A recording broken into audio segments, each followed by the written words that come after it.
మస్తన్ సాయితో ఏదో గుండెకాయ టాపిక్ ఏదో అది ఎప్పుడు బయటకు వచ్చింది, ఎవరు పెట్టారు బయటకు అది? సో ఈవిడ ఏం చేస్తుందంటే ఎవరితో మాట్లాడింది రికార్డ్ చేస్తూ ఉంటుంది. ఓకే, మీకు ఇంకొక ఎగ్జాంపుల్ కూడా, నాతో మాట్లాడిన కాల్ ఆవిడ నాకు ఫోన్ చేసినప్పుడు నేను తిట్టాను కదా, అది వెంటనే రికార్డ్ చేసి వెంటనే మీడియాకి ఇచ్చేసింది.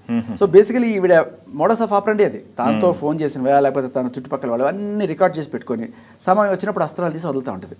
సో ఇవాళ అదే ఆవిడకి బూమరంగింది. ఎందుకంటే సాయితో మాట్లాడిన కాల్ రికార్డ్ చేసుకొని ఆవిడ మరి ఎయిదర్ సాయి రికార్డ్ చేసి ఉండాలి, లేకపోతే ఈవిడ రికార్డ్ చేసి ఉండాలి. రికార్డ్ చేసుకుని బయట వేరే డొమైన్లోకి ఎలా వెళ్తాయి అంటే, ఈవిడ చూడు సాయి ఇలా నన్ను చేస్తున్నాడు, చూడు సాయి నన్ను ఎంత లవ్ చేస్తున్నాడో అని చెప్పుకోవడానికో, లేకపోతే ఈ దీంట్లో దాని పేరేంటి మన కేసు జరిగింది కదా పట్టాపురం కేసులో వాళ్ళిద్దరికి ఉన్న సంబంధాన్ని ఎస్టాబ్లిష్ చేయడానికి, ఇలా రకరకాల కారణాల వల్ల చాలా మందికి సర్క్యులేట్ చేసి ఉంటుంది.